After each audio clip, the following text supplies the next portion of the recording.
ಗಡಿಯಲ್ಲಿ ಭಾರತ ಮತ್ತು ಪಾಕಿಸ್ತಾನದ ನಡುವೆ ವೈಮಾನಿಕ ದಾಳಿ ಹೆಚ್ಚಾಗುತ್ತಿದ್ದು, ಭಾರತೀಯ ಸೈನಿಕರಿಗೆ ಇನ್ನಷ್ಟು ಶಕ್ತಿ ನೀಡುವಂತೆ ಶಿವಮೊಗ್ಗದ ಪಂಚಮುಖಿ ಆಂಜನೇಯ ಸ್ವಾಮಿ ದೇವಸ್ಥಾನದಲ್ಲಿ ವಿಶೇಷ ಪೂಜೆ ಸಲ್ಲಿಸಲಾಯಿತು. ಐಎನ್ಟಿಯುಸಿ ವತಿಯಿಂದ ಈ ಪೂಜೆ ಸಲ್ಲಿಸಿದ್ದು, ಭಾರತ ಮತ್ತು ನಮ್ಮ ಸೈನಿಕರ ಪರ ಜೈಕಾರ ಕೂಗುವ ಮೂಲಕ ಮಹಿಳೆಯರು ಮತ್ತು ಮುಖಂಡರು ಸೈನ್ಯಕ್ಕೆ ಬೆಂಬಲ ಸೂಚಿಸಿದ್ದಾರೆ.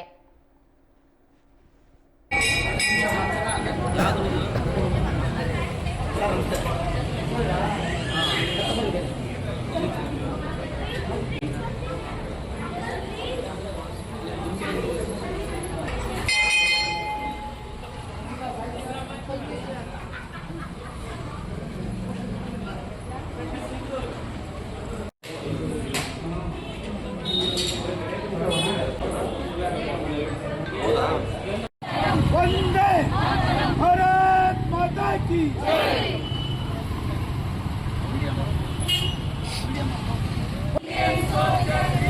जीत गया जीत गया ಭಾರತಾಂಬೆಯ ಮಕ್ಕಳಿಗೆ ಇವತ್ತು ಒಂದು ಸವಾಲಾಗಿದೆ. ಇವತ್ತು ಏನು ಕಳೆದ 15 ದಿವಸದ ಹಿಂದೆ ಪಾಪ ಪ್ರವಾಸಿಗರು ಕಾಶ್ಮೀರಕ್ಕೆ ಹೋದಾಗ ಪೆಹಲ್ಗಾಮ್ನಲ್ಲಿ ಅಲ್ಲಿನ ಶಿಖಂಡಿಗಳು ಒಂದು ಏಕಾಏಕಿ ಅವ್ರ ಮೇಲೆ ಗುಂಡಿನ ಮಳೆ ಸುರಿಸೋದ್ರ ಮೂಲಕ ಭಾಳಷ್ಟು ಕುಟುಂಬಗಳನ್ನ ಇವತ್ತು ಬೀದಿಗೆ ಬಂದೇವೆ. ಅವರ ನೋವು, ಆ ಸಾವನ್ನು ತಡೆಯಲಾರದ ಇವತ್ತು ಇಡೀ ದೇಶ ಇವತ್ತು ದುಃಖದಲ್ಲಿತ್ತು. ಅದಕ್ಕೆ ಪ್ರತ್ಯುತ್ತರವಾಗಿ ಇವತ್ತು ದೇಶದ ಸೈನಿಕರು ಇವತ್ತು ಏನು ಪಾಕಿಸ್ತಾನಿ ಉಗ್ರಗಾಮಿಗಳಿಗೆ ಇವತ್ತು ಸರಿಯಾದಂಥ ಉತ್ತರ ಕೊಡ್ತಿದ್ದಾರೆ. ಇವತ್ತು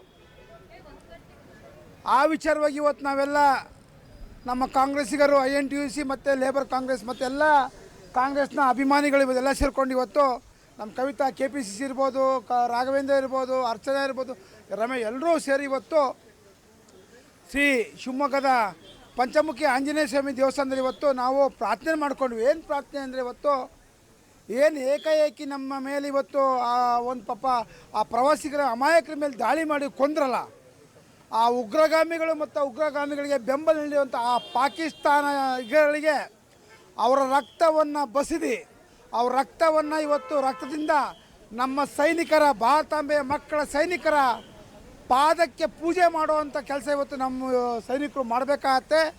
ಪಾಕಿಸ್ತಾನ ಉಗ್ರಗಾಮಿಗಳು ಮತ್ತು ಆ ಸೈನಿಕರು ಅವ್ರ ರಕ್ತವನ್ನು ಫಸ್ಟ್ ತೆಗಿಬೇಕು. ಆ ರಕ್ತದಿಂದ ಭಾರತಾಂಬೆಯ ಮಕ್ಕಳಿಗೆ ಇವತ್ತು ಪಾದ ತೊಳೆಯುವಂಥ ಕೆಲಸ ಇವತ್ತು ನಮ್ಮ ಸೈನಿಕರು ಮಾಡಲಿ. ಶ್ರೀ ಆಂಜನೇಯ ಸ್ವಾಮಿ ಏನು ರಾಮದೂತ ಸಂಜೀವಿನಿ ಮುಖಂಡ ಸಂಜೀವಿನಿ ಒಡೆಯ